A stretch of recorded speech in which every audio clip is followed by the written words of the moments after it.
Qué bueno que siga con más en Acción 10 en la mañana. Hoy en nuestro segmento de debates y soluciones con expertos analizaremos un poco acerca de las recomendaciones que hizo la ONU al gobierno de Nicaragua y qué tanto o qué tan vinculantes son, qué tanto se deben acatar o qué tanta voluntad podría existir de parte del gobierno para acatarlas. Michelle, ya estamos bien acompañadas hoy día. Así es, Jocelyn, ya se encuentra con nosotros el doctor Fanor Avendaños para analizar toda esta situación que se vivió el día de ayer. Vimos cómo muchos de los países miembros de la ONU reaccionaron de manera negativa al informe presentado por el diplomático nicaragüense. Y bueno, para entrar a profundidad, vamos a darle la palabra al doctor Fanor Avendaños. Gracias por estar aquí con nosotros en Acción 10 en la mañana. ¿Cuáles son sus impresiones alrededor de este informe presentado por el vicecanciller Valdran Jenske? No deja de preocuparnos.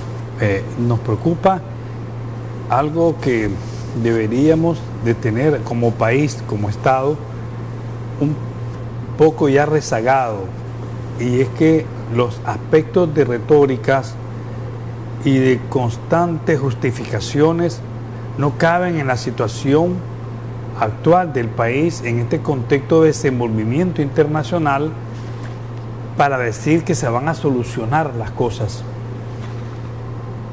Me hubiese gustado que, o esperábamos los nicaragüenses, de que el señor vicecanciller Valdran tuviera por lo menos una esencia de objetividad más contundente.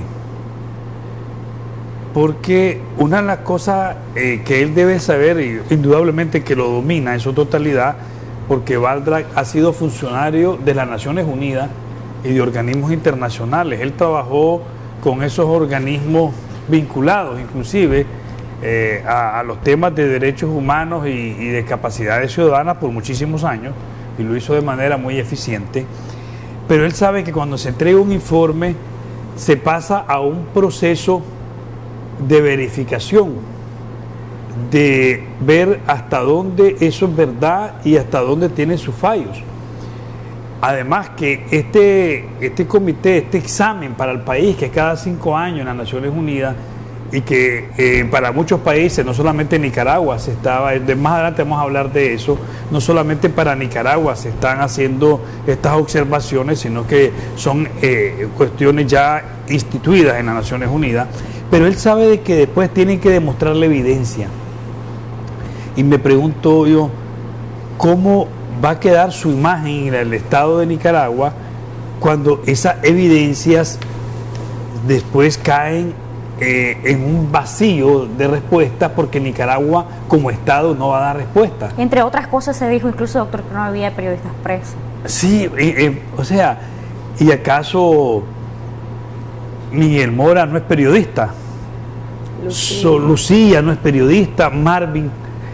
Ahora, y lo peor de todo es que en este mismo proceso tenemos a Marlon Powell de Masaya, prácticamente en indefensión total.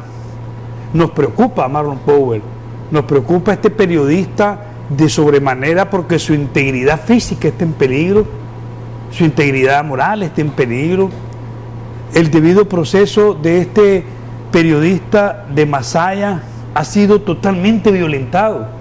¿Y qué va a decir el señor Valdran de este muchacho Marlon Powell, este periodista, este ciudadano Marlon Powell, que nosotros desde la academia y desde los análisis de cómo va el país nos tiene muy preocupados, muy preocupados, y no vamos a estar dejando de insistir en Marlon Powell, porque es un periodista que, cuidado, es el que está más amenazado en su integridad y en su proceso totalmente indefectuoso en materia judicial.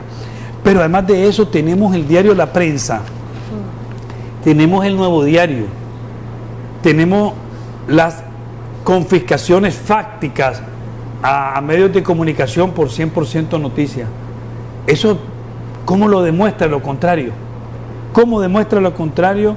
Que les está quitando el derecho a informar al pueblo de Nicaragua, embargando el papel del diario La Prensa y el Nuevo Diario, pero también le niega el derecho al trabajo y a la vida a los trabajadores de esos medios de comunicación y del medio de comunicación de 100% noticias. pero vamos más allá. El asedio a periodistas de medios independientes, de todos los medios independientes del país. O sea, debe haber una reflexión en el gobierno de cómo creer desde su perspectiva que la comunidad internacional le va a dar paso a ese informe que no tiene toda la credibilidad que podría deber tener. Ahora, esto ya prácticamente se dejó claro en esta serie de recomendaciones que hacen la mayoría, la inmensa mayoría, por no decir todos los miembros países de la ONU. Hablan acerca Rusia.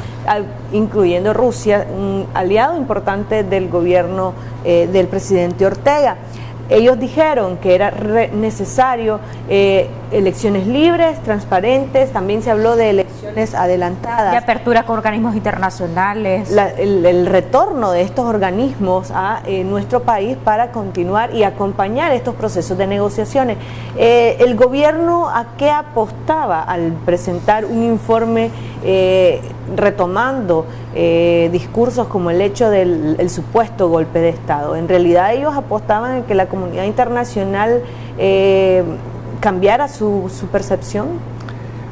Considero yo que hay una intención de ganar un espacio internacional y desde cualquier perspectiva de Estado puede ser posible, pero aquí en Nicaragua ya la realidad es otra y hubiese sido mejor plantearse la objetividad de decir que necesitamos mejorar en derechos humanos, que necesitamos coadyuvar esos esfuerzos, porque hay algo muy importante: la comunidad internacional demanda un diálogo interno y soluciones internas, pero también demanda que sea entre los nicaragüenses, o sea, no intervención de otros países o potencias, y eso no deja de ser positivo, pero la primera opción y la primera voluntad política viene del gobierno al que se está señalando. ¿Quién ganó y quién perdió luego de esta sesión? Bueno, yo creo que más que perder o ganar, se mantiene la incertidumbre a nivel internacional que Nicaragua no da pasos concretos. Las denuncias sobre violaciones de los derechos humanos siguen intactas. Es más, se acrecentan en algunos casos. Y lo otro es que si el gobierno cree que estos espacios internacionales los ha ganado, está en un error magno, porque no los ha ganado esos espacios. Los espacios de credibilidad sobre derechos humanos, primero, se van ganando con evidencias internas. Necesitamos debidos procesos en los juicios. Hay actos violentos y desproporcionados de uno y otro lado.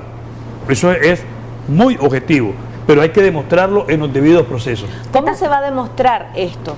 Que hubo actos violentos de un lado y de otro. ¿Quiénes son las personas que deberían estar realizando estas investigaciones? La Alianza Cívica hablaba de la necesidad de una comisión de la verdad, pero ya existe una comisión de la verdad que fue instituida por la Asamblea Nacional. No existe una comisión de la verdad, es lamentable. Y si existirá en el imaginario de quienes la crearon o de quienes maquiavélicamente la manipulan. Pero la Comisión de la Verdad no existe. Es más, no existe porque el mismo Baltra no le dio existencia ayer.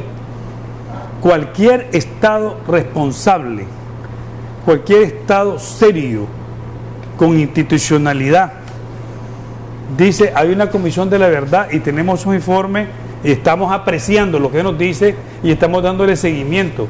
Ya no digamos que estamos aplicando lo que ellos proponen. Quizás sorprendió eso porque contradictorio a las acciones más recientes, incluso dieron apertura a prolongar el trabajo de la llamada Comisión de la Verdad por ellos durante unos 3 meses más, para que continuaran laborando en lo que ellos dicen están investigando. Sí, pero obviamente que hubiese quedado tal vez más en ridículo, porque ustedes tuvieron a Cairo acá, pues, y Cairo no habló ni siquiera cómo han manejado lo del debido proceso.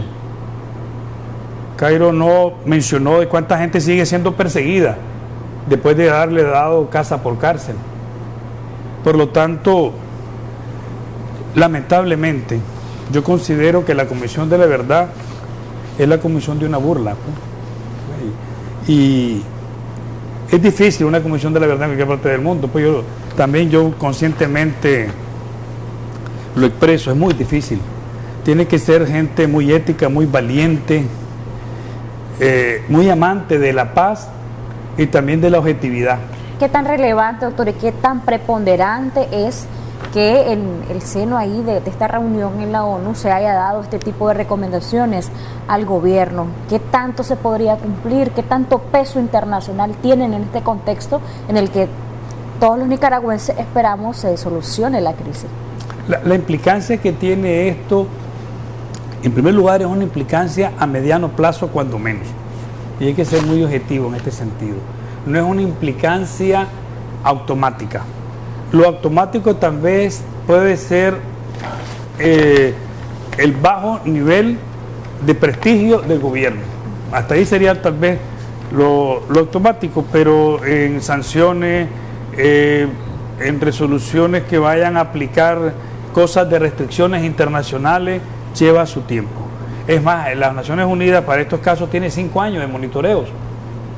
Obviamente que 5 años se van rápido, dice la gente, y igual como se habla de los préstamos y estas cosas que le hemos hablado acá, pero sí que el impacto internacional es que cada vez más países se preocupan por lo que pasa en Nicaragua, y lo lamentable es que los delegados del Estado de Nicaragua creen que han llenado un espacio en el área internacional y que han comenzado a creerle. Eso es lo preocupante, que vienen autoengañados, pues, pero eso es preocupante. Pero estos delegados obedecen a la política estatal, es decir, ellos simplemente están llevando el mensaje del gobierno aquí en Nicaragua. Las resoluciones que tome la ONU a través de todos los países miembros podría incidir en otros organismos internacionales que están viendo la posibilidad de aplicar sanciones económicas a nuestro país. Es decir, por ejemplo, en el Parlamento Europeo podrían estar atendiendo estas resoluciones y acelerar los procesos. Sí, indudablemente que sí. Y eso debería de tener al Estado de Nicaragua, debería ponerlo en auto, porque sí lo pueden hacer. No va a esperar 5 años ni un año más, sino que decir, bueno, aquí hay violaciones sistemáticas, no se está avanzando mucho, se podría avanzar más, pero también hay algo muy importante que hay que decirlo también con mucha objetividad. La comunidad internacional y la comunidad europea, en este caso concreto, quiere soluciones negociadas en el país. Y las soluciones negociadas también pasan de una u otra manera porque países no den drásticas sanciones a los pueblos. No se ha demostrado que las sanciones superan las crisis. Al contrario, se ha demostrado que las sanciones agudizan las crisis. Ustedes acaban de dar una noticia hace poquito de lo que está ocurriendo en Venezuela con la suspensión de los vuelos. Los empresarios y otros actores internos que son de la oposición en Venezuela están censurando esa acción. Entonces habría que ver hasta dónde las sanciones son una herramienta o un arma política beligerante o impactante, y hasta dónde eso agudiza los conflictos. Obviamente que eso ya los nicaragüenses no están en la potestad de decir que se hace o no se hace. Las sanciones se van a dar por voluntad política unilateral o bilateral de los gobiernos o los organismos internacionales.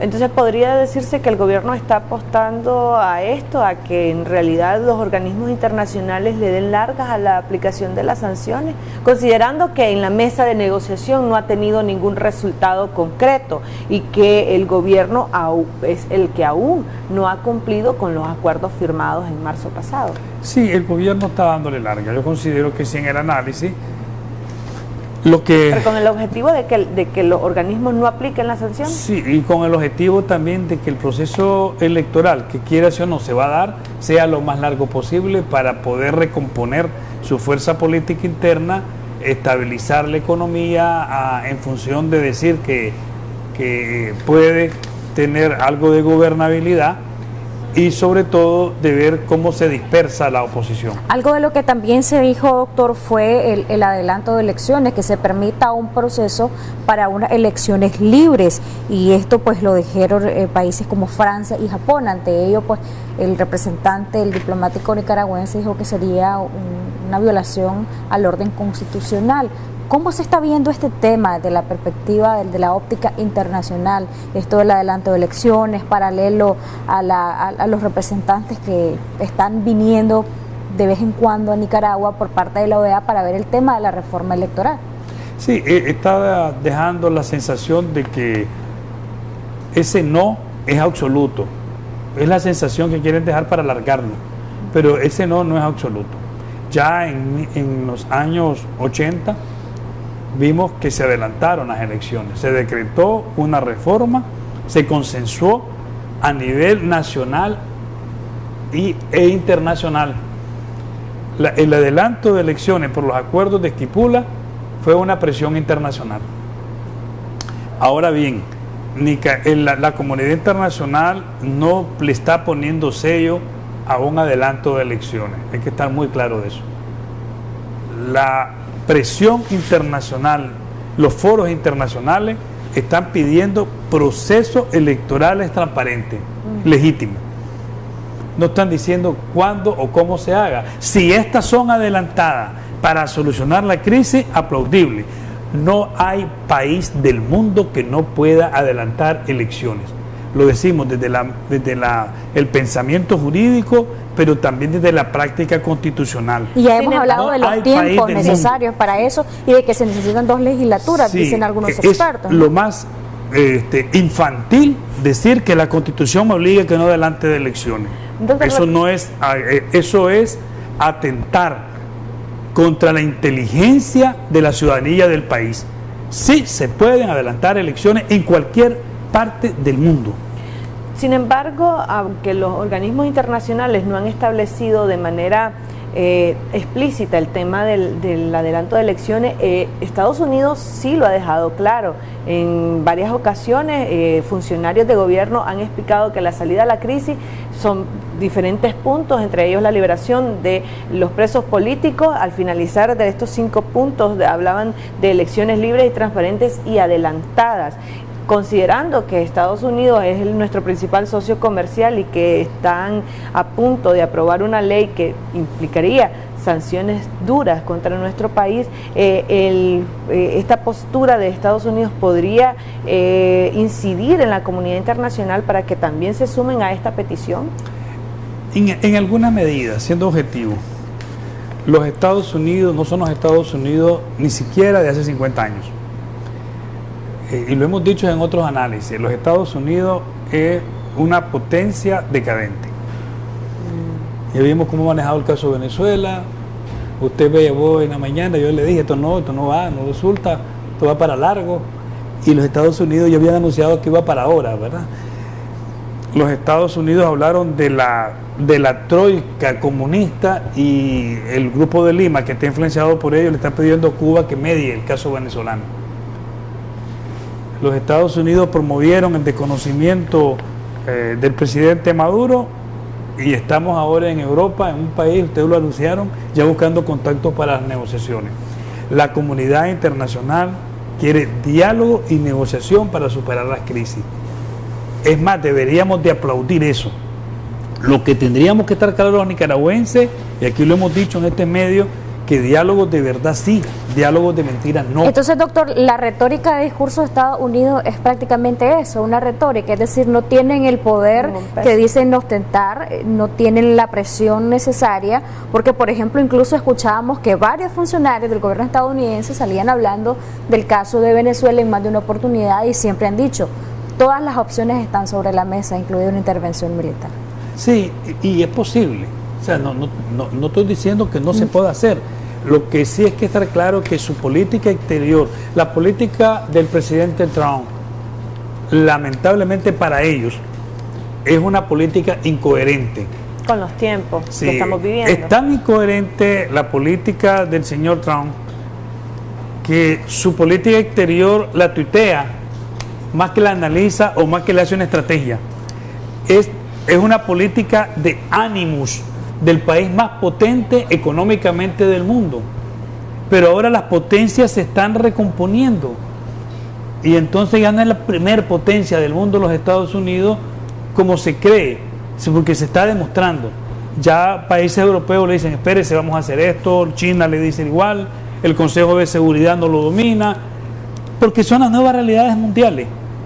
Ahora bien, si el gobierno del presidente Ortega va a realizar sus estrategias, la gente le pierde confianza a la democracia y a las elecciones. Precisamente los miembros de la Alianza Cívica han insistido en esto, porque el discurso de la delegación de gobierno es que se debe solicitar el cese a las sanciones por el daño económico que estas representarían para el país, no tanto para los allegados del presidente Daniel Ortega. Y decían los miembros de la alianza, bueno, para recuperar la confianza y recuperar el crecimiento económico que se venía sosteniendo es necesario llegar a acuerdos políticos. Sin embargo, los acuerdos políticos no se están logrando y muchos se preguntaron o se preguntan quién tiene la mayor responsabilidad en estos acuerdos políticos y lograr estos acuerdos políticos. La alianza ha sido clara en decir que están dispuestos a llegar a un acuerdo. Sí, el presidente Ortega quiere que la alianza y otros actores políticos sean generosos con él, pero él no es generoso con el país. Ellos dicen que sí, al haber excarcelado a unos 200 presos políticos. Y también implica todos ser generosos con el país.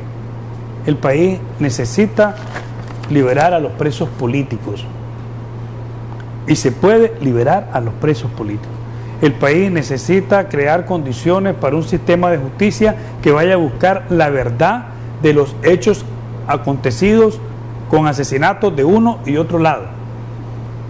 Y Nicaragua requiere a lo inmediato un proceso electoral para que sea por los votos y no por las balas que solucionemos el problema. Esa llave la tiene el presidente Ortega, pero estamos conscientes, y esto lo decía un día de esto la líder del Partido Social Cristiano, Susana Ferrey, que las sanciones no solucionan y que la historia ha demostrado que las sanciones no son soluciones.